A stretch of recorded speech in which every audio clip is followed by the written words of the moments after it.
South Africa did not choke. In 1906, South Africa needed 284 to win. They'd only passed 100 in half their test innings at that point. At 105 for 6, it seemed impossible. They fought back but lost another flurry, leaving 45 to win with 1 wicket in hand. At the crease was Dave Norse, who was a capable batter, and he was joined by Percy Sherwell, the only debutant captain keeper and number 11 in Test cricket history. And these two were doing it. A huge crowd in South Africa cheered on every single run. With 8 left, Sherwell edged between slips for 4. Straight after, Norse ran a 3. England bowled 3 dots. All they needed was 1 wicket to tie. Instead, a leg side full toss, boundary, game over. This was Test cricket's first 1 wicket win, and the last partnership was a record for almost 100 years. But it was also something else.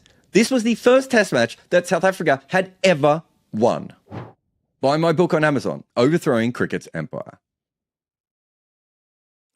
Hello, everyone, and welcome to the Wagon Wheel, the podcast where we answer your questions on cricket. Maybe you can support us by doing a super chat if you're in the YouTube with us now, or you can support us by Patreon, which is patreon.com/Good Areas Podcast, like MF Jim has.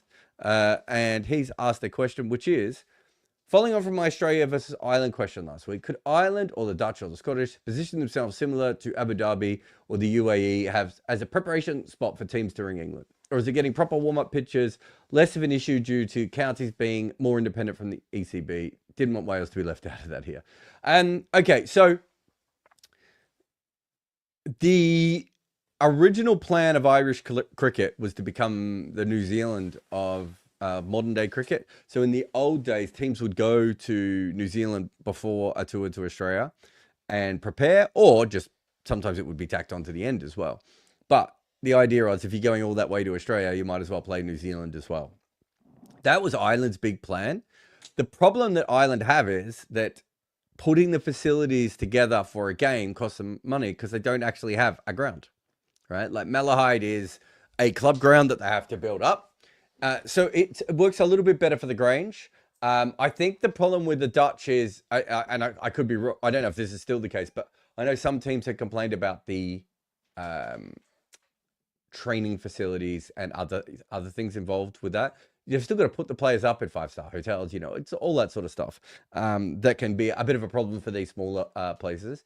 Also, the Dutch and the Scottish have been preparing for, you know, list day cricket and one-day cricket and T20 cricket. They're not as good at the other formats. And so, again, you're sort of in that. I think Ireland's plan in the future, though, is definitely to be in a situation where a team will come over to play England and they might warm up with a test match against Ireland, or even 2 of them. And we have seen that before. Rudra says, how good or bad was Ashok Dinda? My grandfather used to complain a lot about how much he hated his bowling action and how he thought he was terrible. However, he's definitely somewhat old-fashioned in his cricket opinions. Also, while I didn't rate Dinda much as a kid, I can't completely trust his stance on Dinda. Ashok Dinda is a really interesting one. Look, obviously, he had decent amount of natural pace. You know, he got the ball through okay. I don't think he was probably... I just think he was probably a prospect when he played at international level. I'm just trying to see if we got any of his...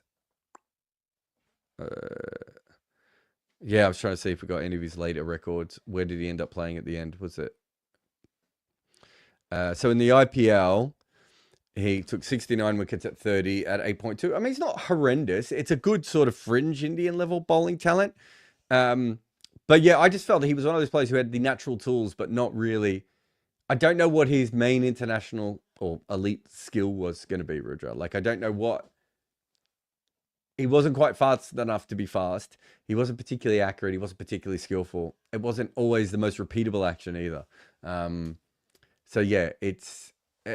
he probably was just missing one other key skill that unfortunately never developed. But that's why he played international cricket when he was young, because, you know, he had the athleticism and he had the pace.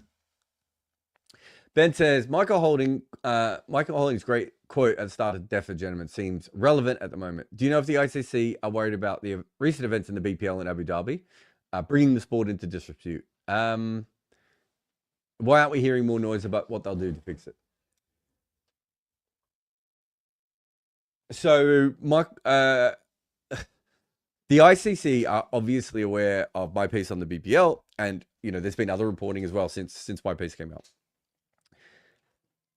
The T10 league is definitely something that people within the ICC are concerned about, or T10 leagues in general, I should say, are things that people are a bit concerned about because they do feel that there has been more instances of anomalies.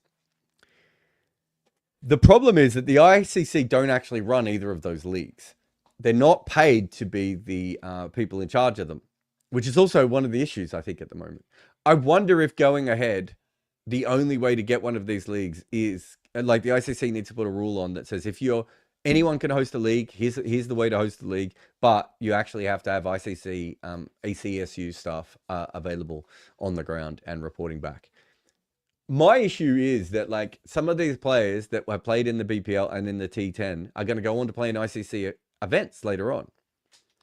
And so you can't just pretend, I shouldn't say pretend. You can't just say, well, we're not involved in that. So we know it's happening and it's a bit of a problem, but we'll worry about it later. You have to worry about it as it happens.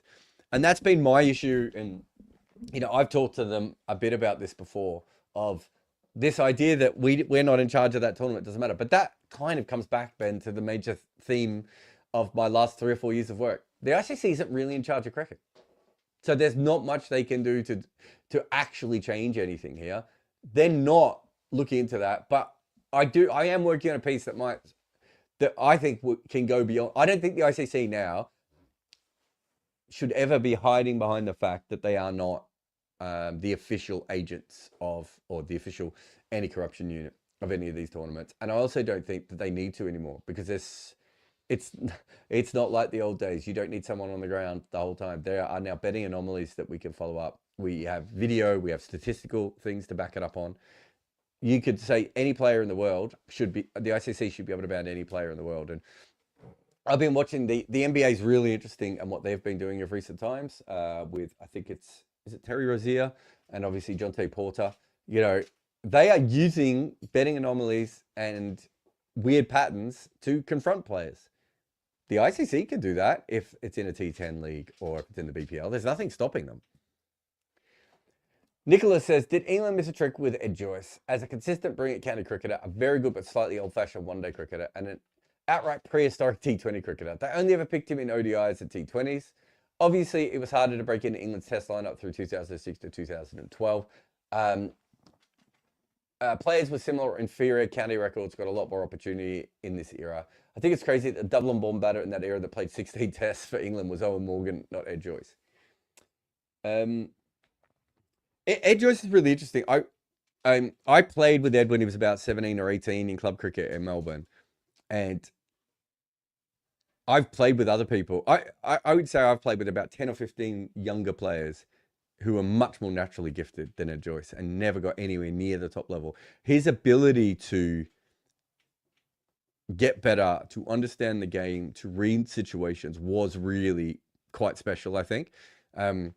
Because even though he was talented, I don't think he was talented on the level, we had other players at our club that had seemingly had more time than him, had better techniques than him and everything. The fact that he ended up getting to the level he did, I think really shows the kind of person he was. So he could have done well in Test cricket as well. I think he's probably like a fringe international level player though, Nicholas. So those sorts of players, you almost need luck to go your way. The fact he still played international cricket for England, and so I don't think there was an issue there. But your point about Owen Morgan is fine. I think what they would have said is, and I can't remember who the selectors were at that time, but I think what they would have said is that Owen Morgan's ceiling is much higher than Ed Joyce's ceiling, so it's worth taking a punt.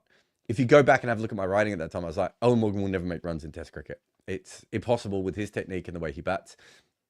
He's never made runs consistently in first-class cricket. It's not going to happen in Test cricket. But I don't think if you'd said to me, oh, Ed Joyce is a player worth taking a gamble on, I would have gone with that either. Bloody says, you have mentioned before that the 90s, 2000s was unique in Test cricket for having relatively even parity between teams. How much of this is because of the flatter wickets back then? 2000s especially had absolute roads. Of course, flatter wickets means more draws, but it also allowed for more upsets. I think it was probably also just a bit of a fluke, bloody. Like if you you had teams like India and Pakistan and New Zealand and Sri Lanka, I suppose, if you want to put them in there as well, who had never really been good before that period, and they all started to get good at that time. And then you had Australia was on the rise, the West Indies was still a good side. So there was quite a few good teams in that period of time. As professionalism is coming in, it's kind of before the Australian professionalism completely changes everything, and then England and India sort of follow suit, right? So it's right at that period before where I think you would have to say, like, natural talent-wise, there are plenty of countries with good natural talent. The difference is when you have the money to be able to back that up and everything else. So the 90s weren't flat wickets, and that was still a pretty even competition. The 2000s probably allowed for weaker sides to draw more, I would have thought at times. But yeah, no, I don't think the pitches played a big part in that. Rudra says, India's 2013 Champions Trophy Final 11 was Rohit, Dhawan, Kohli, Dinesh Karthik, Raina, Dhoni, Jadeja, Ashwin, Bhuvi, Ishant. I don't know why I read all this out. It was all those players. How well would that team do in this Champions Trophy? How do they compare to some of the current teams? It depends on how they play. If they play the way they did back then, they wouldn't be really a chance. Little bit worried about the Ishant Umesh bowling. And are they missing? So they've got Jadeja.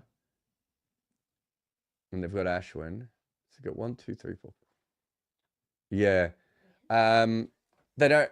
Probably they're missing an all-rounder. I don't think they do particularly well now. Talent-wise, I don't think they'd have an issue. But they probably have to change their lineup a little bit to be successful now. But if you look at their team compared to Bangladesh, Pakistan, probably New Zealand, they probably play a similar version of cricket to what those other teams are still playing. So I just don't think they'd be at the upper echelon, though. Adityan says, I remember you saying that you're not your club's captain.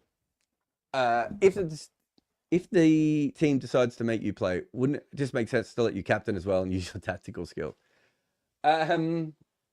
Yeah, I mean, I don't know how much club cricket you played, Adityan, but captaining a club side, especially in England, is mostly just calling people up and hoping that they're available to play. I just don't have the time to do that. And I don't play every game. So I would say that it is... I would say that at times it's a bit hard because I would probably only play like, I don't know, maybe 7 or 8 games a year. And so it means that the other captain is captaining the other half. It depends on how that other person feels. It also depends on the other person. Look, I'd be lying if I said that it wasn't an issue at some stages, because there are things about the game that I could see that a club player cannot see. And also, sometimes they're just doing things that are a little bit out of date, right? And like, no, we don't have to do this. We could do this. And so that can cause some issues. Club captains, though, know club cricket really well. They played a lot more lower level club cricket than I have quite often. Yeah, and it just depends on the leader. I've played with some captains who have just sort of let me go, if that makes sense. And so they still captain the side, and I'll be a vice captain in a sort of Rahane or Shane Warne type of way, where I'm just, if I come over with an idea, unless they massively disagree with it, they'll back it up.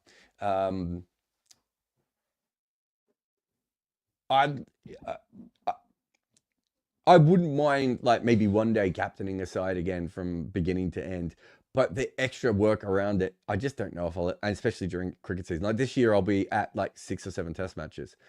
That doesn't give me a lot of time to be around. But yeah, I suppose where I get frustrated is where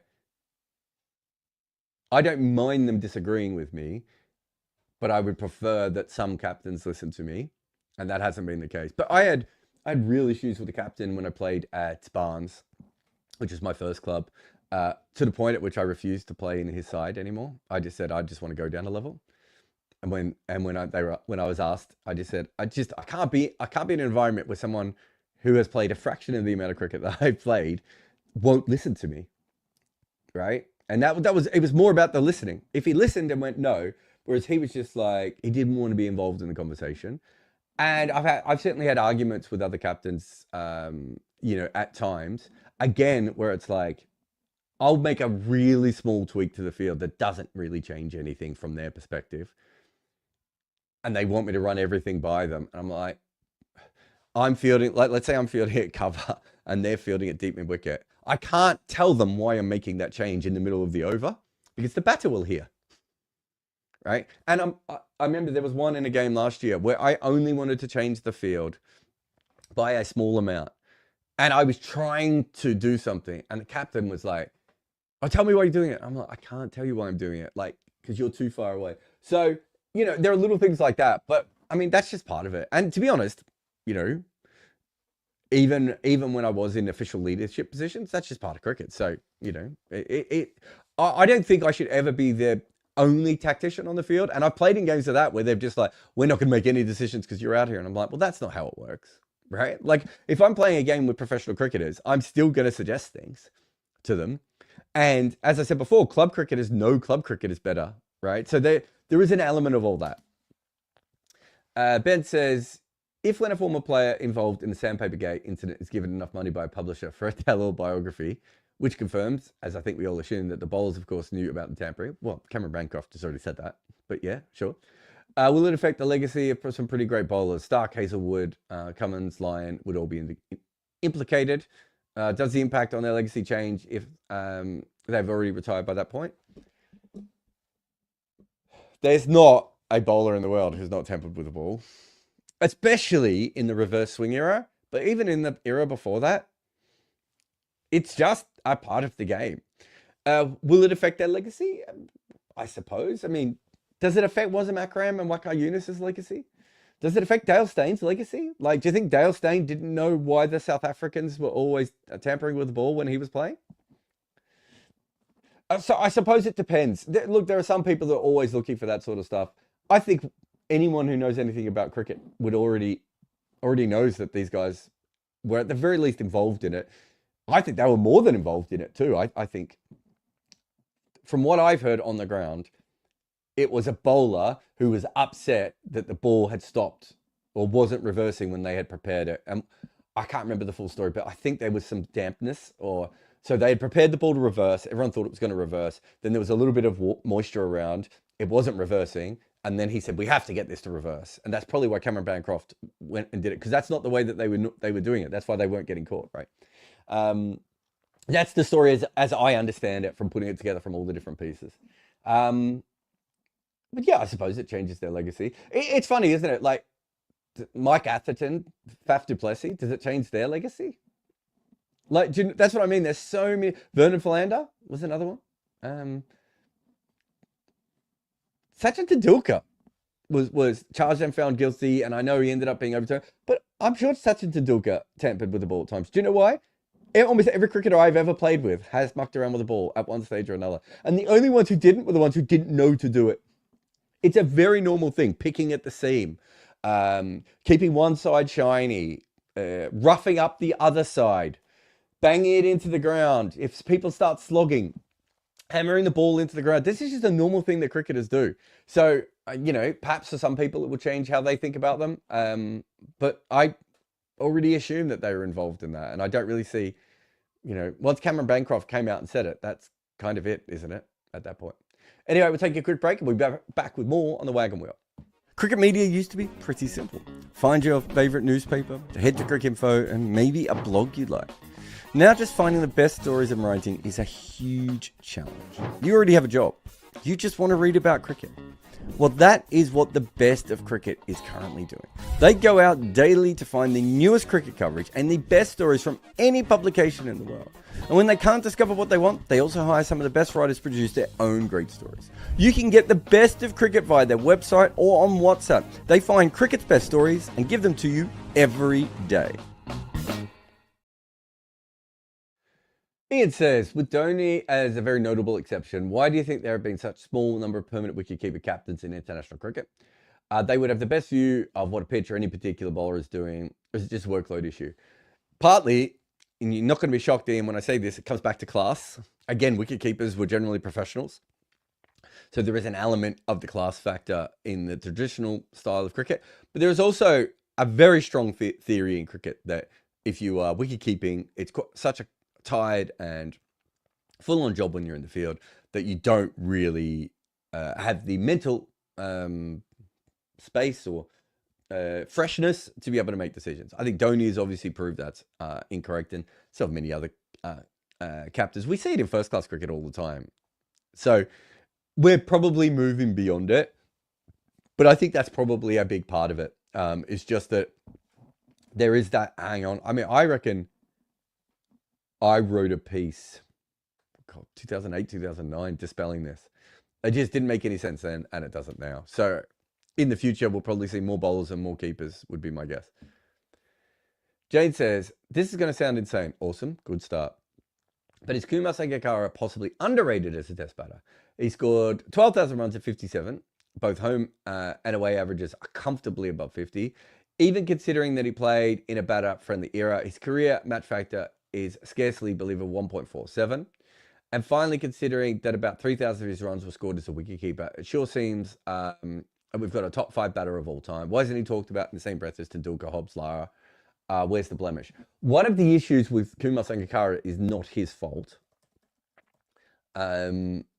It's the percentage of runs he scored, I want to say outside of Asia. It's not quite as bad as Mahela's numbers, but I think it's very similar. So a lot of his runs are very, very one-dimensional. Not that he had, he played some great innings in Australia. I think he made runs in New Zealand, so I'm just bringing up the record. Yeah, made runs in South Africa. Was okay in England. So overall, there's no real blemish. But I think I'm right in saying, so he makes 9,300 of those 12,000 runs in Asia. And the only place he scores over 1,000 runs anywhere else is Australia. I think that is held against him. It's not particularly his fault, of course. I think that's held against him a little bit, and he's seen more as a one-dimensional player. But his record goes up altogether. I think you do have to factor in, though, Jane, that batting was in the great batting era. He doesn't have really any overlap on either side of it. Yeah, I think he's got a fair case to be. I can't remember how high. So the way that we looked at it for the Art of Batting book is we had them in ranges. I think his range is roughly where you've got these other guys. Not Tendulkar, but certainly where you got Hobbs and Lara. Sorry, not Hobbs. Where you've got Lara and Hutton and Gavaskar and Smith. I've got him in that kind of range. But I think he ends up a little bit lower overall. I don't know why Varun is just slandering Prosper Utsaya here. What was Prosper Utsaya's test record? But yeah, I think if you look at it, all things considered, he's not top 3 or top 4 worthy, but he's probably in that sort of callous mode of then where you just want to fit him in. I don't know, maybe as high as 4 or 5, and then maybe as low as 12. And then it's all about personal preference. The wicket-keeping one's quite interesting, Jane, because the more I look into it, the less I think wicket-keeping has a huge effect on test batting. AB de Villiers, I think, has the best average of a wicket-keeper ever. And the reason he has a really high average compared to Walcott or Kumar, so two of the other great batters, is because he wicket keeps in his prime, and they wicket keep when they're still on their way up. And so I wonder if there isn't an element there of we actually think wicket keeping is worse. Where Kumar Sangakkara, when I chatted to him, it's in the interview. He kind of talks about it as something he wanted to keep doing. So I think that sort of shows you that perhaps it's not quite the millstone around your neck.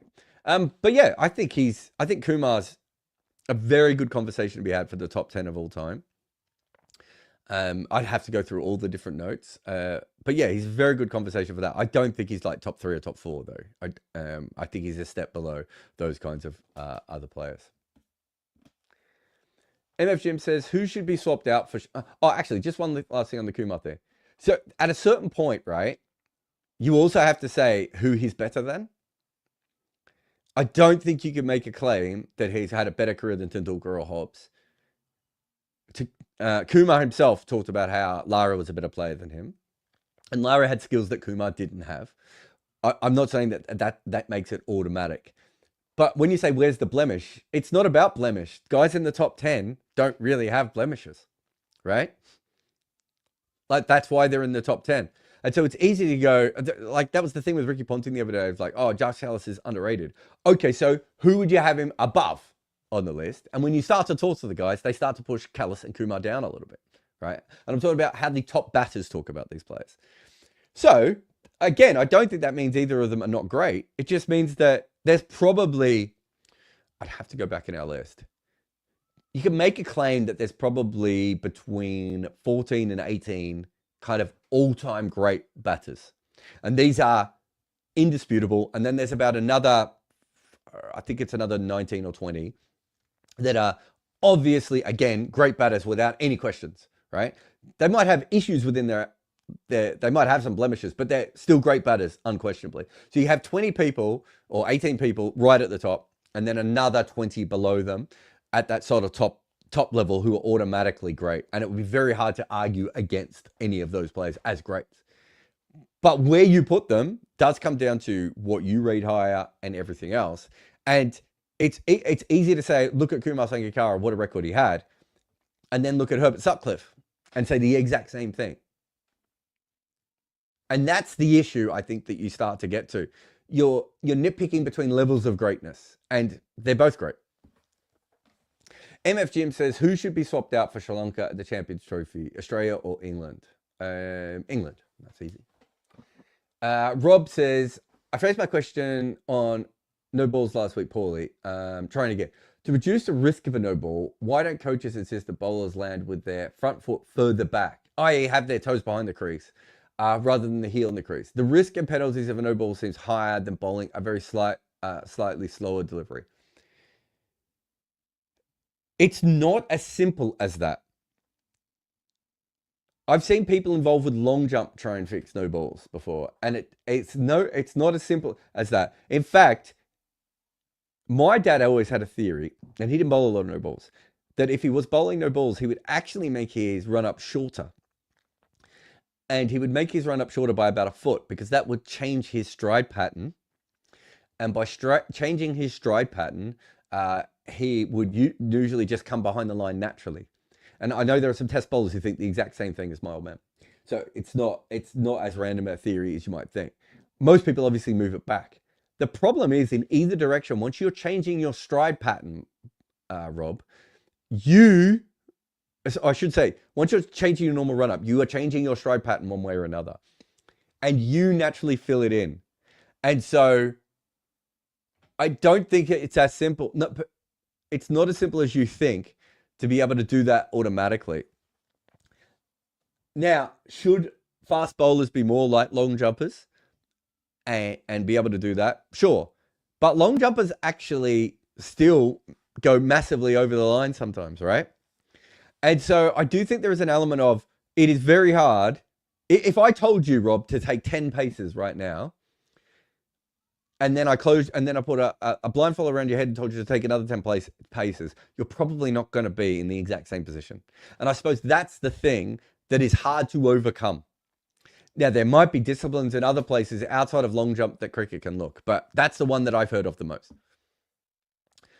Shyam says, what do you make of the most recent Ranatunga comment? If we consider players from both sides were at their peaks, can that Sri Lanka team still defeat this Indian? I don't know anything about Ranatunga's comments. I don't pay a lot of attention to former players' comments. And it's not because I'm like, oh, Ranatunga's an idiot or anything. I'm just like, how much time does he actually spend watching cricket now? Do you know what I mean? So most of the time when you get a comment by a former player, I'll respect it if I know that former player has done the work. Outside of that, they're just saying things.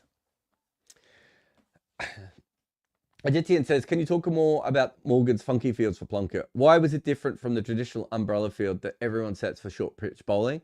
How about fields for Adil Rashid? Well, back when Morgan started with those fields, we didn't actually have them that often. So even New Zealand, who would sometimes with Lockie Ferguson would bowl short, they didn't really go in with the full length, with the full variation of it. So if you go back before 2015, bouncers were a surprise delivery. And unless you were bowling against someone like, I don't know, Rayner or Ganguly or Michael Bevan occasionally, I don't think you ever went short that much, right? And some of it was about the amount of bounces you could bowl and all these sorts of different things. What happens with Plunkett is that they realize that because of Plunkett's height and his pace and his ability to get inconsistency from the surface because of his strength, that they could set a field with sometimes 4 fielders on the leg side, right? And then eventually, I think it was 3 fielders on the leg side, obviously with when fielding changes changed and everything else. And the idea was that it was very hard to flat Plunkett back over his head. And you could have fine leg out, deep backward square out, and deep mid wicket out, mid on and mid off up in the circle, and then a deep third if you got a mistake. And I think sometimes I had a deep point as well. And he was going to angle the ball back in, and he was going to be able to do that. That wasn't really how bowlers had bowled before. Yorkers were much more important. Slower balls were much more important. Plunkett does bowl slower balls, but even then, they're into the wicket and at the body again, right? Like everything was sort of at your hip or at your chest. Certainly where he was trying to bowl, he wasn't always the most accurate, but that's certainly what he was trying to do. And so they took that idea from little bits. I think it was Lockie Ferguson. This is where you'd have to interview all the different people involved. But my memory was analysts were involved, and also watching Lockie McCullum and New Zealand handle Lockie Ferguson. And it wasn't just Lockie Ferguson, there was someone else before him as well. And they sort of came up with that, and they were like, okay, so it's a risky shot playing the pull shot and the hook shot consistently. If we could do that, can we force people into chipping their wickets away? And Plunkett was a really expensive bowler. Like, I've looked back at the numbers. He was a really expensive bowler, but he consistently got wickets at a time when most people didn't. And it meant that you couldn't just cruise against England in the middle overs. Rashid, I mean, I suppose they would, you know, in the sort of Brendan McCullum, Kyron Pollard, MS Dhoni way, they would sometimes have attacking fielders later on. I don't remember anything massively funky about Rashid's fields off the top of my head, but I'd have to go back through notes. Amit says, saw your recent video about several iterations of Bazball in which you said that New Zealand winning World Test Championship is a Bazball story. Do you think New Zealand were deserving winners, or were they lucky because of COVID, due to which their home series got points, extra lap? I can't even say that word. I had a feeling New Zealand were a good test side during that time, but not better than India and Australia. Okay, they won the game when they had to. Amit, isn't that the deal? Do you think the best team always wins the Cricket World Cup or the Champions Trophy? No. You win when you have to win. Sometimes things go in your favour. I've seen Australia be lucky. I've seen the West Indies be lucky. I've seen England be lucky. That's cricket. That's sport. If you really want to know who the best team is, you wouldn't play a one-off test match for the final. Joe says, if an all-time 11 of off-spinners, all with reasonable amount of wickets, so Gale, Clark could qualify. Well, Clark's not an off-spinner, so do you mean finger spinners? Played an all-time leg spinner 11, who would win? My bias money is on the leggies. So who would you have? You'd have Bob Simpson, Aubrey Faulkner, Richie Benaud, Rashid Khan, Intikab Alam. Where would he bat? Probably lower down. I think the leggies batting would be quite low, Joe, wouldn't it? Whereas you could open, if you're counting Gale, and you've got Gale, Joe Saria, I don't know how many wickets someone like Mark Waugh got. Michael Clark, if he counts in your spectrum. Does Sachin count? Which side does Sachin play for? He probably has to be the off-spin side, doesn't he?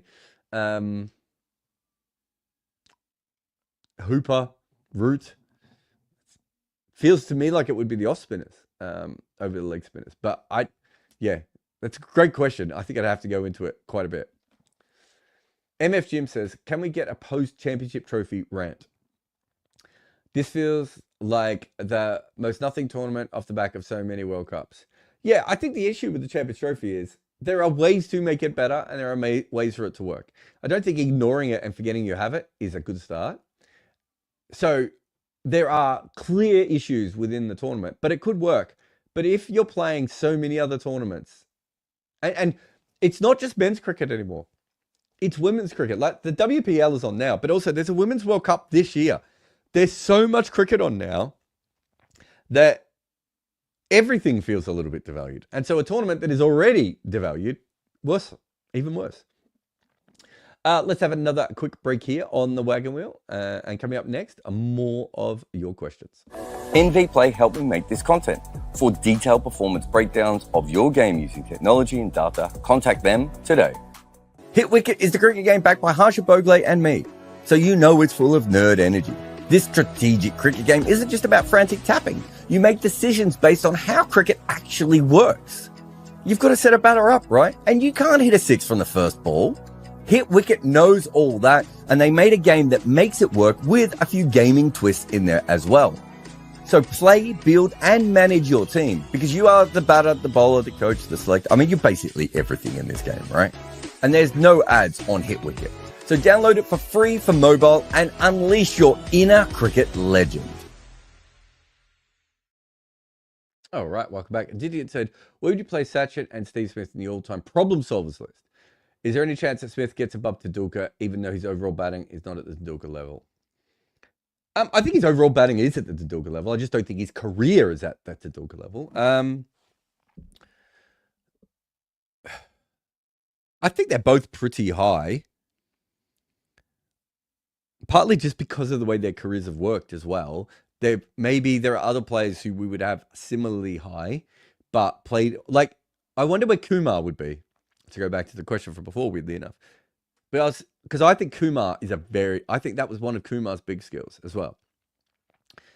But he played all in one era, and he never had to go up against the wobble ball. He had a little bit of DRS, but I would have loved to have seen more of Kumar in that kind of environment to see, you know, I would have loved for him to play more in the bad bit of the 90s or come through to the wobble ball and see how he would have gone then, because I think he was a fantastic player as well. So, yeah, I think that's a very interesting one. Obviously, I suppose you'd have players like, I think players like Jarrod Kimber and George Headley would be quite interesting as well. Sunil Gavaskar, I think, would be really high. So there's a few players. Amit says, love your Ponting versus Kohli and Sachin versus Smith video. Just had a question in mind after watching them. In the history of Test cricket, has there ever been a player to make a comeback after a drop in form as Kohli has had? Yeah, heaps of them. I would say, what was Rahul Dravid's 3-year bad period? I don't think anyone's ever had it as long as Kohli. Let's have a look. Rahul Dravid, I say his was 2 years. Averaged about 33 in 2007, 2008, over 25 test matches. So it's a lot of test matches. And I think if you go back, not only if you watch him in eye test, but also if you look at their batting averages in those years, he was probably as bad in those years as Kohli's been over a 4-year stretch. Has anyone ever been as bad as Kohli over a 4-year stretch?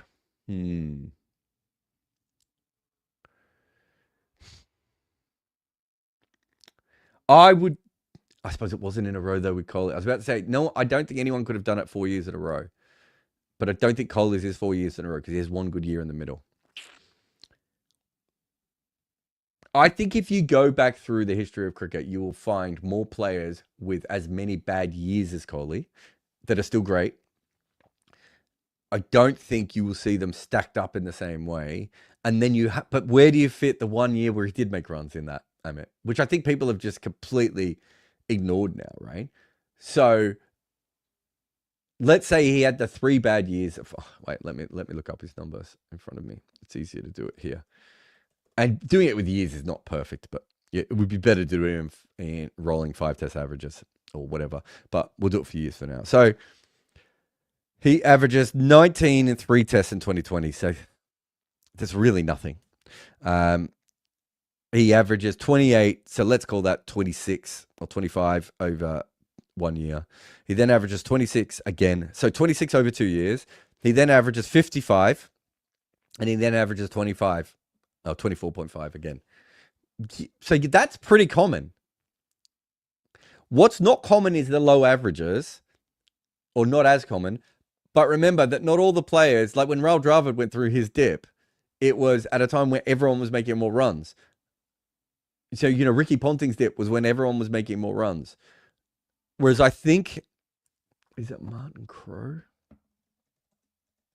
There was someone, might have even been Gordon Greenidge, that I was looking at recently. Let's have a look. So Martin Crowe,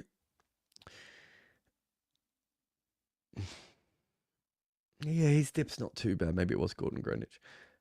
So you do get players like that. But the thing is that, you get players, the only players who go through periods like this are the great players. Like anyone else is just dropped. And so those players, you get players all the time who go through a run. Like Usman Khawaja's been through a bunch of runs worse than Virat Kohli, right? But he was dropped. And at some stages wasn't even making runs in first-class cricket, right? And still managed to come back. So let's have a look at... So Gordon Greenidge averages 37, 38, 28 over his last 3 years. And then he has that 45 at the end. If you look at the last, I think it's like about 6 years of Gordon Greenidge, he's got 2 years where he makes runs and 4 years where he doesn't. So do you count that year at the end? Dravid's worst test run was a match factor of 0.42. Jesus Christ! That seems like a video, Varun. Thank you for that. So yes, it has happened. Whether it's happened for as long, probably not, because most players would be dropped. But great players don't. I'm trying to think if there's another great player who just had an awful run. Because you've had things like the Greg Chappell one, right, where he made like 19 duck 1, 0, 1, duck 12 or whatever it was. So you've had points like that. You've had players drop off at the end, which is kind of what Kohli's done. And then I suppose like Gordon Greenidge, you could still have a good year at the end, right? Doesn't mean that you can't not bring it back a little bit. Satchmo says, would a South African pace attack consisting of their best 3 quicks in the 21st century, Stain, Rabada, Philander, be stronger than the Australian one, McGrath, Cummins, Hazelwood? Stain, Rabada, Philander, McGrath, Cummins, Hazelwood. I would pick the South African one there, Satchmo. MF Jim says, as a recent graduate of Fans with Laptops, hey, that's my writing course, sports writing course. We've got media stuff and everything. What hat should I toss in the air? My club baggy, a terry toweling, or a Kimber-esque cap? Look, when it comes to caps, MF Jim, decide on the cap that you need and throw it as far as possible. But for those, I get asked all the time, how do I get into the business and how do I learn how to be better as a sports writer? I'm like, I've done the course. It's like, I don't know, 50 or 60 US dollars. It's up on Teachable. We've added to it a couple of times now. In 3 or 4 years, we added to it with the podcast and the video. In a couple of years, I'm sure we'll try and add another layer to it as well. And when I have more bits to put on it, like for someone like MF Jim who already has it, there might be more things added in the future. But yeah, any cap you want, congratulations. Jumon Lee says, what is that Akash Chopra Shikhar Dhawan beef you keep alluding to? I don't know. It's in Akash Chopra's book. He never says what the beef is, just that they didn't like each other and didn't really talk off the field, if I remember correctly. It's called Beyond the Blue. Is that what it's called? Don't think I have it up here. Somewhere else. Yeah, so I don't know what it is. I don't know if it still is involved or anything, but it's mentioned at least once in the book, I reckon 2 or 3 times. James says, with more and more people being vegetarian, vegan, do you think cricket balls will move away from being leather in the medium term?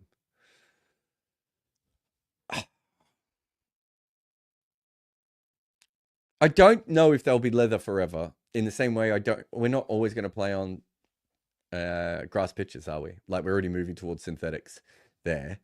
I would assume that a similar thing will happen with leather balls. The issue, James, is that I'm not an expert, but the issue is at the moment there isn't another thing that degrades properly. So if you change the ball, you are changing the sport. More so than pink balls, more so than white balls, more so than day-night cricket, more so than cup. You are really changing the sport if the ball doesn't degrade or degrades quicker or whatever that case may be. So how we find a ball that allows us to keep playing the way we want is the question. But there's almost the pink ball. I still think it's a better ball than the white ball. My research was that it had between, let's say, $1 million and $3.5 million of, I say 5 million of R&D across MCC, Cricket Australia, Kookaburra. Someone else was involved in it at one stage as well. MCC, ICC, yeah. So there's about 4 different groups. No one put a lot of money into it.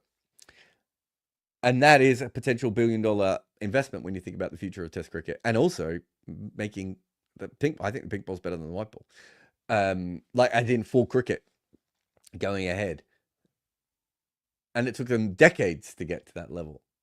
You would need someone who I would assume, James, the best case scenario would be someone invents something, it starts to get used, gets picked up in a couple of newspaper articles, and then someone like Kookaburra or Jukes or SG or whatever hears about it and tries it. But yes, I do think it's funny when you say, well, more and more people being vegetarian and vegan. Think about how many vegetarians we've always had in cricket.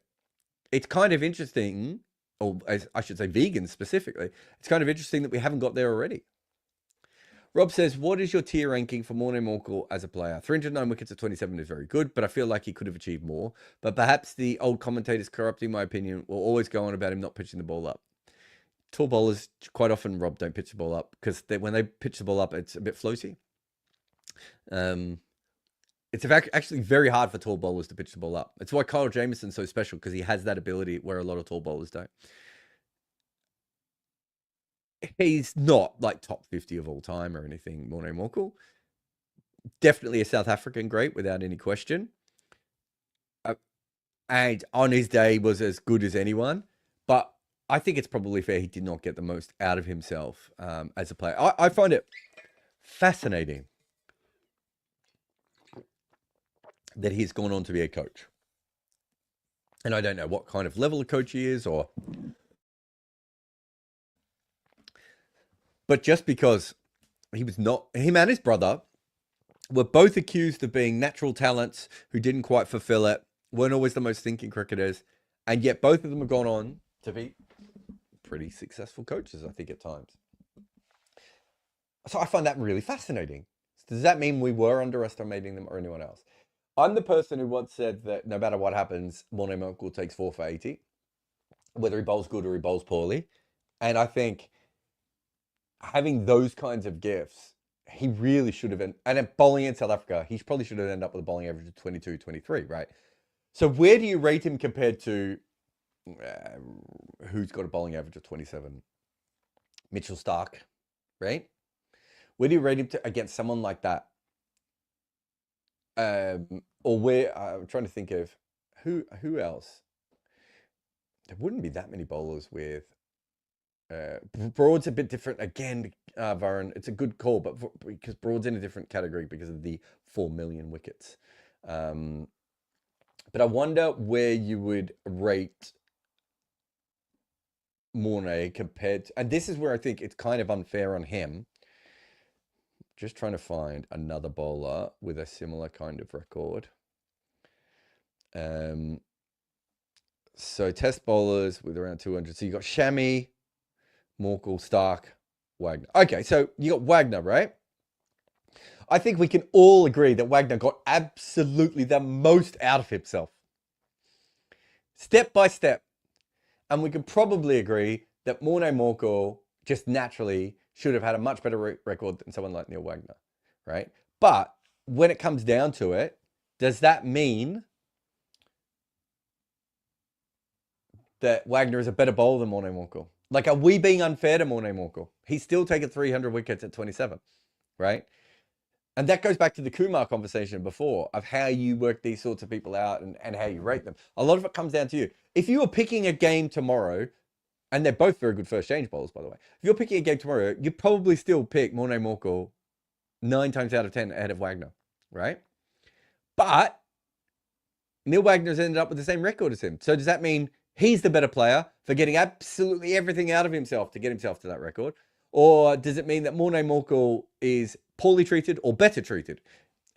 That's why these conversations are kind of endless and circular. They're fascinating, but you can't really come up with an answer. I thought Morne Morkel was really good at cricket, and I enjoyed all of his 4 for 80s. MF Jim says, have you ever had a media watch moment, either where you've done something that you've had to retract or written about another organization's work? I've written tons of things about other organizations' work.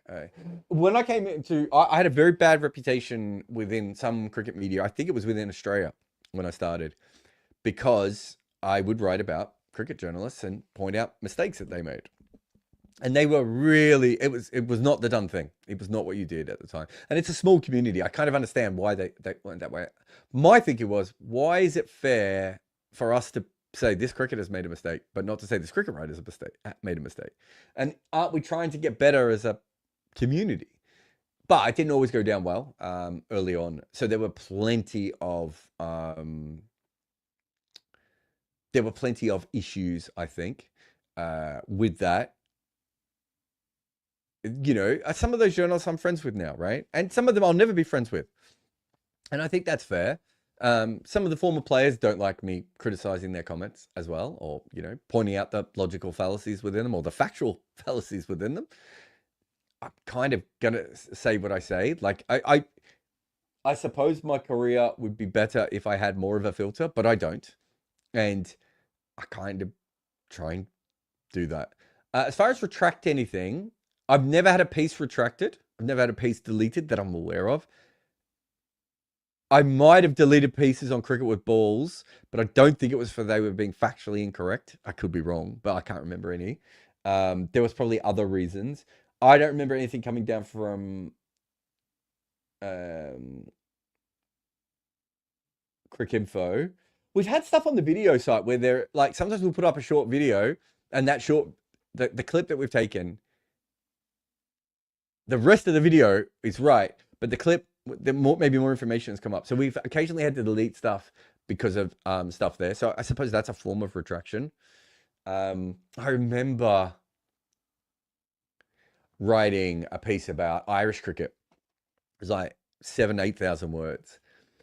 And in 8,000 words, they were like, I had to retract something, but I retracted it because it was going to cause an issue for Irish cricket going forward.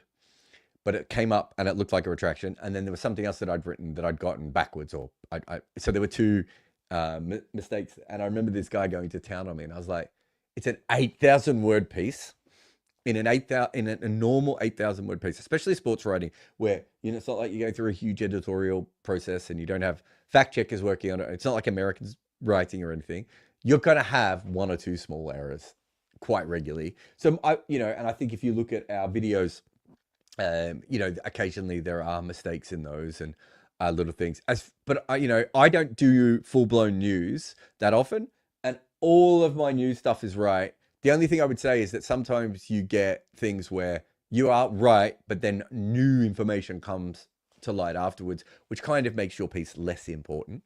But yeah, I've never really had that. Media watch, I was in Private Eye once. What is it? Commentary balls or something they call it, which was, I said, it was during the World Cup. I reckon it was 2019 World Cup. And I said on TalkSport, I was doing updates. Whoever it was, Pakistan Pakistan decided to win the toss. That's what I said.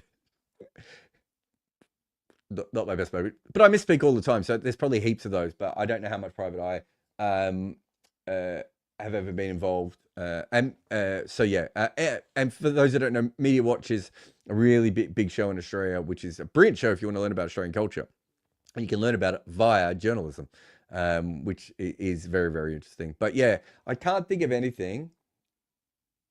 It's usually you write a big news story. I remember I talked to Cricket Australia for this big news story on an A-team thing where the players were really moaning behind the scenes, and they gave me heaps of information. I talked to Pat Howard about it, and then we released the story, and then afterwards, someone else from Cricket Australia gave me more information that would have meant I would have rewritten the piece differently. the basic premise was still there, but the piece was wrong.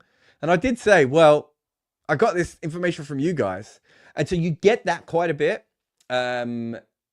Little bits like that where you do all the work and then afterwards they're like, oh, well, if you'd only ask this, and it's like, well, it's very rare I'll write a piece only talking to one person. I talk to 3 or 4 people and you can't get all the information. I think you just have to accept that. And, it has to be part of how you deal with the job. But because I'm not a news journalist, it's not quite the same as what Nick Holt or, Chris Barrett or George Dobell and those people have to do. So it's usually a news piece. I've certainly never had a news piece have an issue, but sometimes I've had not even editorial, but a piece that has news in it where I was probably right, but things have gone on a little bit. But as a sports writer, you get things wrong all the time. Not everyone talks to you, and then you've got 11 players on the field. They don't all agree with each other. And even when you get I've had stuff from meetings, ICC meetings, where 4 people have told me stuff, and 2 other people later, I've got in touch with 2 new variations of what has happened. You have to accept that as a journalist, that you are going to put it out there. You're going to say it's right, and it's not always going to go exactly the way you want. All right, let's have another quick break here. And then after the break, we will have more of the questions from the room, the super chats, here on the Wagon Whip. If you need your pitch changed, well, NordVPN can doctor any surface to a new location so that your IP address is set for you to win. Want to watch a game on a free stream in another hemisphere? Give NordVPN the ball. Or if you just want to watch a clip on social media that a cricket board won't allow, promote NordVPN to pinch hit. So if you need a VPN, go Nord. Use nordvpn.com/Kimber to get a 2-year contract with a discount, plus 4 extra months and gifts in some markets. It's completely risk-free with Nord's 30-day money-back guarantee. The link is in the show notes. Protect your computer like a bowler protects the boundaries in the death overs with nordvpn.com/Kimber today.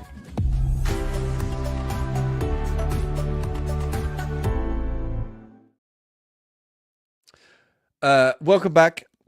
Let's get into some of the super chats and a couple of other questions as well. Sono says, any thoughts on the Island Zimbabwe test? I watched a bit of it. I probably watched about a day and a half. I don't know if I have anything massive. I think Zimbabwe's interesting side in that their new ball bowling can do anything, and then afterwards, they just don't have the ability to pull teams back.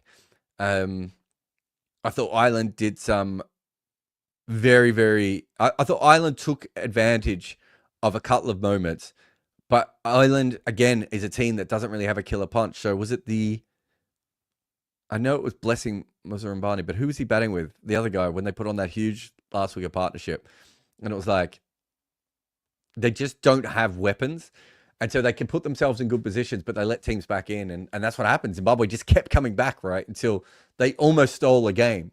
So good on Zimbabwe. I think they've played some good I've watched quite a bit of their cricket recently. I think they've played some good cricket. They've got some good cricketers. It just doesn't quite gel perfectly together at all times. Genius says, also deep dived into the NBA after last week, into The Athletic and with JJ Redick's podcast with LeBron and Old Man in the 3. So much fun. Makes me wonder why cricket can't have this. Cricket can have this. There is firstly, The Athletic should have come to cricket. They made a mistake. And now they're in a position where I don't even know if it, with the New York Times thing, I don't even know what the future of The Athletic is. But they made a mistake not coming into cricket. That's certainly what, yeah. If you want to go on Substack, I've written a piece all about, I think if you put in Jarrod Kimber, Substack, The Athletic, you'll come up with a piece that I've written about it. Cricket should definitely have a model like that. I've talked to, the JJ Redick podcast was one of the podcasts that I talked to when I was talking to some senior players, famous international players, about having proper podcasts, having an editorial department working with you, having a co-host who does all the work, getting it turned around for short videos and all these sorts of things. And if there's any former players watching this, I've got the business model. I just need the people to do it. It's very, very repeatable, and you could do that quite easily. Obviously, At night, when we had 99.94, we had Mitchell Johnson's podcast, which was slightly different because of what he was trying to do. But if you're a player towards the end of their career, which is, I think, the best time to start it, you can definitely put something together. There should be a podcast network. There should be an athletic model.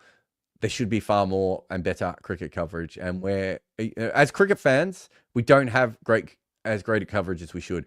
Substack's starting to be interesting, but the problem with Substack is if you want to follow Kartikeya or Cricket et al. Or Manthorpe or, all these different people, myself, CS, if you pay everyone, you kind of end up like it costs you quite a bit. It shouldn't have to cost you that much. We should all be under the one umbrella, but it's not quite there yet. In continuation to my question on Substack, is it fair to say in all formats that Dravid is better all time than Sunil and Kohli, or do you disagree? All formats, I would have Kohli ahead of Dravid. All formats, Dravid versus Gavaskar, I'd have to go through their one-day records and have a look to be able to look at that. But yeah, if you're looking at all formats, I would have Kohli above those two pretty automatically. How similar are Kohli and Sunny? They're both mammals from India, males. No, they're very different kinds of players. I think Kohli's a fantastic player of high-end pace. I think Gavaskar was probably arguably the greatest player of spin we've ever seen in Test cricket. So instantly very different kinds of players. Gavaskar is more in that sort of Kane Williamson mold of waiting for the ball to come to him. And Kohli's more in that Ponting mode of going out and hitting it. So very different. Ikat says, who are your favorite non-sport YouTubers? I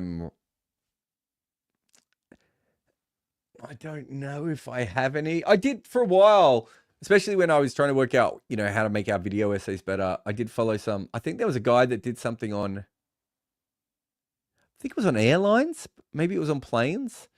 That I remember watching quite a bit of, but I couldn't even tell you who he was. I don't spend a lot of time on YouTube. Oh, there is a guy I really like. In fact, there's a couple of guys. I don't know if you call them YouTubers, but I know they cross post. And so they might count as YouTubers. One is an English guy who does a podcast or a show called Scroll Deep, where he talks about internet nonsense. And as someone who's grown up with internet nonsense, there's no way I could ever keep up with it anymore. And his show is very good at explaining all these different concepts and things that, as a dad is quite handy, but also I'm fascinated by all that sort of stuff because I was there when the internet started, and to watch it grow and evolve is really good. There's another guy, I think he's an American guy who does, he does the Museum of Twitter. I want to say, again, I don't know if that's on, I know he does that on, I'm trying to see who I'm following on TikTok. I know he does that there on TikTok, but I think he might have it in other places. I'm just trying to see if there's anyone else in here that I probably, that from a YouTubing, there's a music guy called Needle Talk that I've seen. There's a couple of movie people that I have followed, but I can't tell any names. So yeah, I think that's it from the ones that, I'm sure there's more, but yeah, there you go. More TikTok than YouTube. Shrikant says, how would you compare Mark Waugh with VVS Laxman? And who would you rate higher as a test bat? VVS has high average, but Waugh has no weak spots behind Sri Lanka. It's a really fascinating one.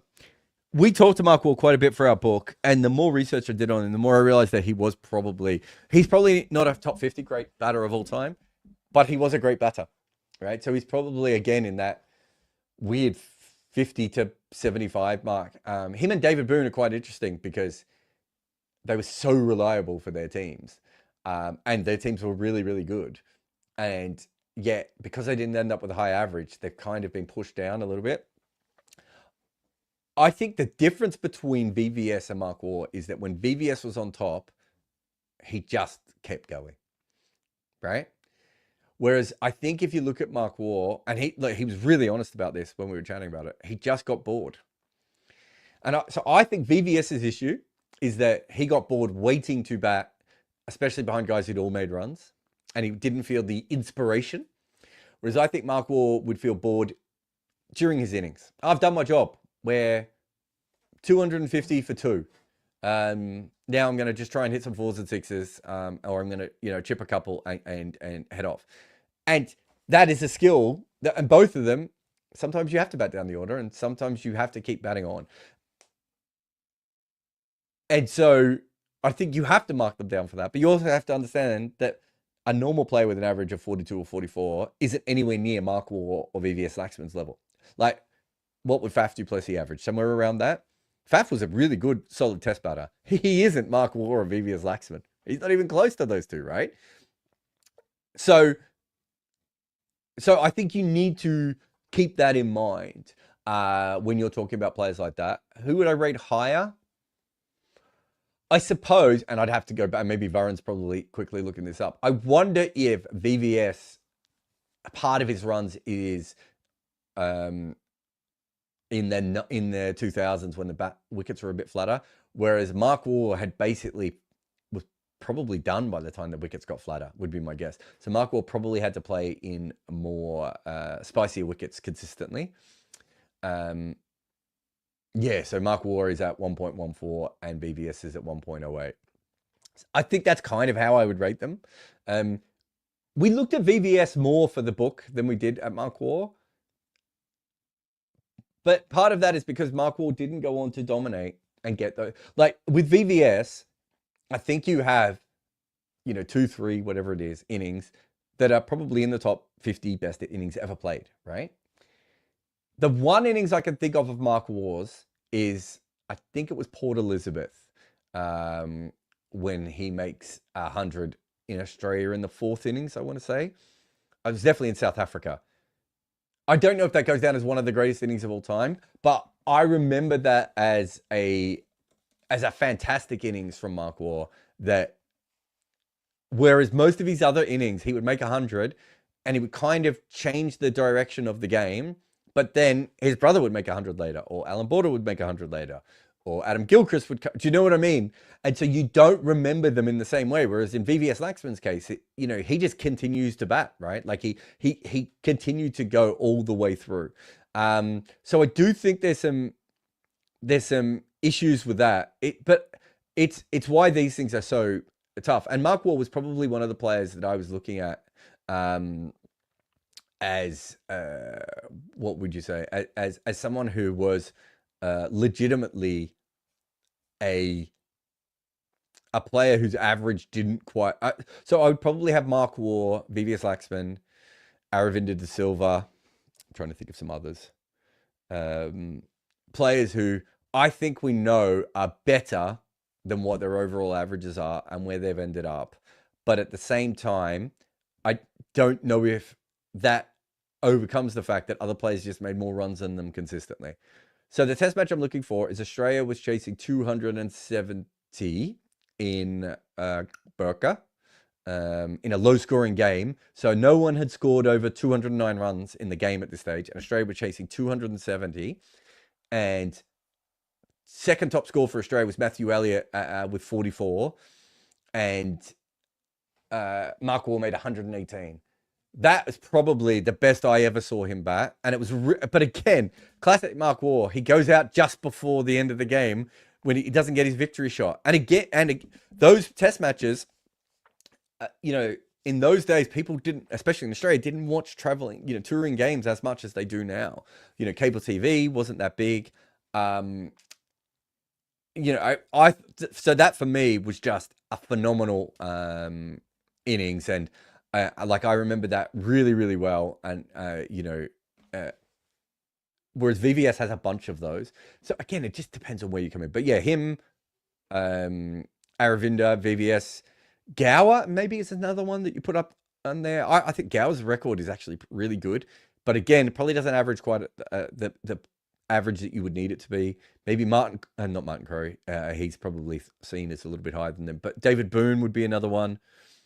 Trying to think of people like, would you have someone like Roy Fredericks in that, perhaps? What was his average? Yeah, again, 42. Navjot Sidhu might be another player.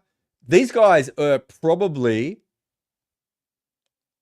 had either skills or individual batting talent overall that was maybe top 50 of all time, but they didn't make runs as consistently as other great batters. And so it's where you kind of weigh them at the end. And I think that's probably, it's just how it is. But they're all greats for their teams, although, in some cases they're not remembered at the level they should have been. But maybe one of the best ones of this is, oh my God, I've just forgotten his name. Hanif Mohammed. Hanif Mohammed might be the poster boy of this kind of player, where you can't do what Hanif Mohammed did without being a great batter. But you go back and you look at his overall record and you're like, it's not quite at the level that you would want it to be. Max says, are the bin tip pitches, I like bin tip because that means they're rubbish twice, being produced in Shield cricket affecting the batters? The pitch between South Africa and Tasmania, like some of the wickets. What was the one last week where it was over in like an hour? Yes, they are affecting the batters. I've talked about this a lot. I think one reason that Australia has had a great run of test batters, other than talent and conditions and not having walls and all these sorts of things outdoor, is that the batting wickets are so good that you get used to trusting the ball. And at test level, generally you can trust the bounce and the sideways movement a little bit more than you can at first class level. And it's always set Australia up. There's confidence as well. You're used to making runs, whereas a lot of players who grow up in other locations, they're not used to making runs on the same level that Australian and India is one of the other great places, right, for that. So the talent plays a big part, but the pitches play a big part. New Zealand made their pitches more solid so that their batters get used to making runs, feel confident and trust the ball coming to them, and that their bowlers are used to being able to manufacture wickets for them. That's what Sheffield Shield cricket used to be. It's not like that anymore. So I think it is a problem. And Arco says, what's the story on Catholic versus Protestant conflict in Australian cricket? How did it shape cricket in the long run? I don't think there's ever been a book written on this or a long form article. Gideon might be the one, if anyone's ever done it. It was probably seen as too contentious back in the day to talk too much about. And I'm not an expert in Catholicism, or I'm an atheist, so they're all Catholics. They're all Christians to me. So, if some of you slightly change your view on what the batting order is between God, the Holy Spirit, and Jesus is, I don't understand all those sorts of things. I never went to church, and it just wasn't part of my upbringing at all. But there were Protestant players and there were Catholic players, and I think it's really post-war this becomes a bit of an issue, post-World War II, when it sort of starts, I think, around that point. But it might have been bubbling up even in the 1930s as well. But I don't know if the issues were as big. But I suppose it's no different than, changing rooms always sort of separate, right? One way or another. You have was it the 90s in Australia, they had the Julios and the nerds. So the loud players and the quieter players, right? The partiers and the non-partiers. You always have those things, but it was a divide that caused issues within Australian cricket because both sides felt like the other side was taking the piss at times. But I don't know the full details. I just know it's a thing, and I think O'Reilly and Bradman never really had a great relationship, and O'Reilly, as you might have guessed, was Catholic and Bradman was Protestant. How much it actually affected things, I don't know, but there were big schisms between the teams. But it's worse. The reason I bring it up so much is they still won, and those things always happen, and people don't like to admit that they happen. But it's very rare to have a team like the Dutch where everyone sort of is together and all eats breakfast together and gets along. I worked with Scotland, and there were clear delineations between different groups within that change room, and same when I was at St. Lucia, and same when I've played club cricket, right? It's the same things happen again and again, and some teams can get over it and some teams can't, and sometimes it has long effects. That one was, I think, it probably almost affected, in the case of O'Reilly and Bradman, I almost think it affected cricket longer because they continued in that, whatever you want to call it, that mentality, that mindset, after So it wasn't like it finished and then everyone just got along happily ever after again. It seemed to me, from the outside anyway, that it was something that affected the way those two commented. And it wasn't just those two, but my understanding is those were the two main voices. That it affected things for a long period of time. But, if you go back, another good one would be the Afrikaners and the white English players in South African team. You have another perfect situation. You then have geographical things like, there are times within Australian cricket where Victoria has the power or New South Wales has the power, and that causes problems. You have North and South divide in English cricket. You have North and South divide in Indian cricket. You have Mumbai versus everyone else. You have, the Sri Lankan schools versus kids who don't come from Sri Lanka. The reason I use it is because that was the Invincibles team and they had that issue, and it's been going on ever since. Like, this has always been a thing within cricket, right? That we have these divisions, and it doesn't necessarily mean that you can't still play good sport. Also, you have to understand how to handle them. These aren't new. Then we see them now. Anyway, that's it for me here on the Wagon Wheel. Thank you, everyone. We are going to be... We're not going to do like a full-on scoreboard after every Champions Trophy game, but we will probably do something for most games. So if you stick on this channel, and you press the subscribe button and the bell icon and all those different things that you need, we should be going live after a lot of Champions Trophy games. We'll still be making videos on the other channel as well. There's a really good video today, actually, about the 2004 Champions Trophy final, which, if you've never seen it, it's a fascinating game to go back and have a look at. Definitely worth checking out that one. But we'll be doing lots of stuff all the way through the tournament on this channel and on the main channel as well. So come on board, and we will see you again for more of Wagon Wheels and more of scoreboards and more of everything. I have a book out with Abhishek Mukherjee, and it is called Overthrowing Cricket's Empire. And it's about the stories of how each team beat England for the first time. We go all the way back to the demon Fred Spofforth getting annoyed at W.G. Grace for acting a little bit like Alex Carey. And then we come all the way to present times with Rashid Khan's England's redemption. We cover every single team to beat England in a major international, but we also talk about the incredible stories, like the barefoot basher from Fiji that almost played for New Zealand. In fact, this book is full of tales like that, like how Pakistan lost a top batter after he was on the run from an angry husband of a movie star he was having an affair with, and also how one future captain of his nation realised he might have to go out and bat at Lords and that he didn't own his own pads.